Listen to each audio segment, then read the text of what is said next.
धरना प्रदर्शन रहा और जगदीशपुर विधायक रामकृष्ण सिंह गुड़िया भी पहुंचे, क्या कुछ उन्होंने कहा, क्या कुछ?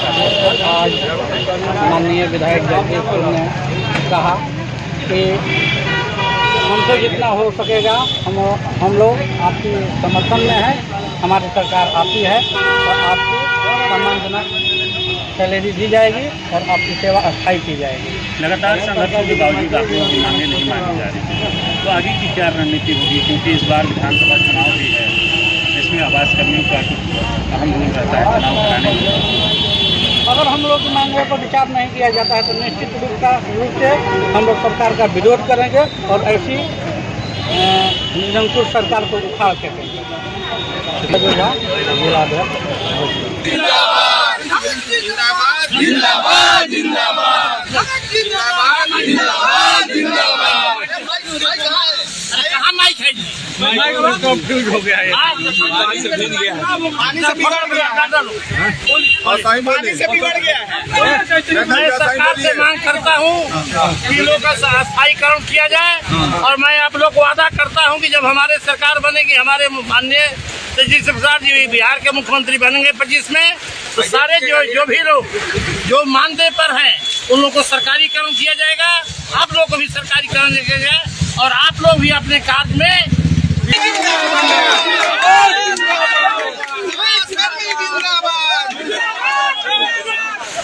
हमारी सेवा सही करो।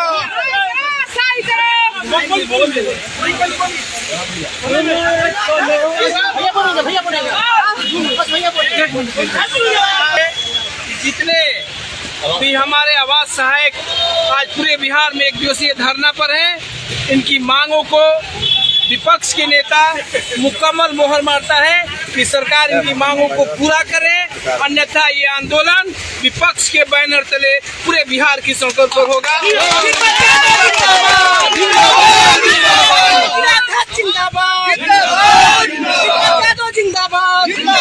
धन्यवाद। आपके चैनल के माध्यम से हम अपना बात रखना चाह रहे हैं।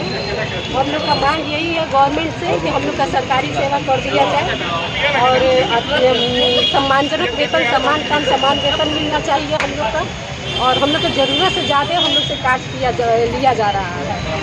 तो हम लोग चाह रहे हैं कि जितना हम लोग काज कर रहे हैं उतने हिसाब से हम लोग का वेतन भी होना चाहिए और सरकार हम लोग का स्थायी हम लोग का समान वेतन, समान काम और समान 13,000 के आज के डेट में क्या होने वाला है, हम लोग अपने बच्चे के भविष्य का कैसे निर्माण करेंगे, तो यही सब मांगों को लेकर हम लोग आज धरना प्रदर्शन कर रहे हैं और ये मांग पूरे बिहार की है।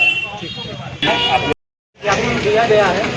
हम एक बात कहना चाहेंगे कि जैसे सरकार हम लोग को टारगेट देती है कि आप लोग इतने दिन में ये आवास कंप्लीट करवा दीजिए, इसी तरह सरकार को भी स्पष्ट संज्ञान लेना चाहिए।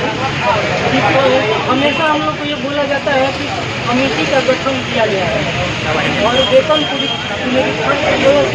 कमेटी अपना कार्य कर रही है, लेकिन हम बोलना चाहते हैं कि जो कमेटी का गठन हुआ है उसको 2 साल 3 साल से ऊपर हो चुका है। भारत का आपको पता होगा कि जैसे संविधान है 2 साल 11 महीना 18 दिन में बनकर तैयार हो गया है, लेकिन जो हमारी कमेटी है 3-4 साल से अभी तक रिपोर्ट ही जमा नहीं कर पाई है कि हम लोग का वेतन कितना बढ़ेगा कितना नहीं बढ़ेगा। जब पूछा जाता है माननीय सांसद महोदय को भी पूछा गया है विधानसभा में, उनके द्वारा बताया गया कि अभी कमेटी का गठन हुआ है, उसकी रिपोर्ट आना बाकी है। तो मैं पूछना चाहता हूँ कि रिपोर्ट कब तक आएगा? इतना दिन हो गया लेकिन रिपोर्ट का कोई अता पता नहीं है। और हमारे देखिए दूसरे विभाग में जो कार्यरत है कर्मी, उनसे कोई मतलब कोई द्वेष नहीं है, उनके अगर एजुकेशनल क्वालिफिकेशन को देखा जाए और उनको जो अभी पेमेंट मिल रहा है उसके सापेक्ष में जो हमारे आवास कर्मी है इसमें बहुत से लोग PhD भी किए हुए हैं और उच्च शिक्षाधारी हैं, लेकिन उनके कार्य के सापेक्ष में बहुत ही अल्प मानदेय मिलता है। अभी वर्तमान में जो आवास सर्वे हुआ है इसमें बढ़ चढ़ कर हिस्सा लिया है और इस दौरान कितने ही चाहते हैं कि आप लोग के माध्यम से हमारी बात सरकार तक पहुँचे।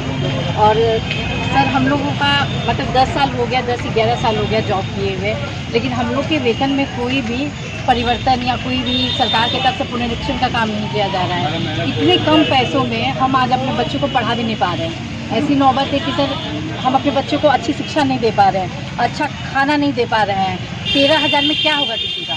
ये सरकार को सोचना चाहिए। क्या सरकार 13,000 में अपने बच्चों को पढ़ा लेगा? क्या सरकार 13,000 में वो जो बैठे हैं सरकार, वो क्या अपने 13,000 में अपने परिवार का पालन पोषण कर लेंगे?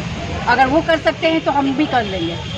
तो हमारी यही मांग है, मुख्य मांग यही है हमारी कि हमारा वेतन का पुनरीक्षण किया जाए और हम लोगों को इसका अस्थायी किया जाए, क्योंकि हमेशा हमारे साथ दुर्व्यवहार किया जाता है। हमेशा पंचायत में मुखिया की माध्यम। मैम ये बताया जाए, क्या केवल भोजपुर के ये प्रदर्शन हो रहा है या कहीं और से हो रहा है? सर, ये पूरा हमारा पूरा बिहार में प्रदर्शन किया जा रहा है। संघर्षों के बावजूद आप लोगों की मांगे नहीं और मानी जा हम रही। ब्लॉक के हर एक काम में, मतलब हम लोग को हर एक काम लिया जाता है। सिर्फ ऐसा नहीं है कि हम आवास का काम कर रहे हैं, हमारा इलेक्शन में भी ड्यूटी लगता है। हम इलेक्शन भी करवाते हैं, संभालते हैं। बाकी जितना भी सर्वे का काम हो या उससे भी रिलेटेड जॉब कार्ड बनवाना, ये सभी काम, आपदा में भी हर काम में हम लोग बढ़ चढ़ के भाग लेते हैं। लेकिन हमारे बारे में सरकार एकदम सो गई है। तो हम चाहते हैं सरकार से यही कि हमारा अल्प वेतन है जो उसको पुनरीक्षण किया जाए। धन्यवाद। एक सरकार से अनुरोध है कि हम सभी आवास कर्मियों का वेतन मान किया जाए और अस्थायीकरण किया जाए। हम लोग बहुत कष्ट झेल रहे हैं, बहुत एक से एक हम लोग को समस्या झेलना पड़ता है। अपने घर का काम छोड़कर हम लोग सरकार के काम के लिए डोर टू डोर जाते हैं, सारे काम करते हैं, लेकिन सरकार को हम लोग पर कोई ध्यान नहीं है। सरकार से हमारा यही रिक्वेस्ट है कि हम सभी आवास कर्मियों को ध्यान में रखें, उनके हर कष्ट को दूर करें, क्योंकि हम लोग को बहुत दिक्कत है। हम लोग एक बार सरकार से सभी आवास कर्मी अनुरोध कर रहे हैं कि हमारे कष्ट को दूर करो, हमारे बातों को समझे। हम लोग को बहुत दिक्कत है, हम लोग हर काम में लगे रहते हैं। बाढ़ हो गया, जनगणना हो गया, सभी जो भी हमारा काम चलता है ब्लॉक में, हम लोग को सबसे पहले आवास कर्मी को ही लगाया जाता है। इसलिए हम लोग सभी आवास कर्मी एक साथ बोलते हैं, आवास कर्मी जिंदाबाद जिंदाबाद जिंदाबाद। हमारी मांगे पूरी करो, पूरी करो, पूरी करो। हम सब एक हैं, आवास कर्मी जिंदाबाद जिंदाबाद जिंदाबाद जिंदाबाद जिंदाबाद जिंदाबाद।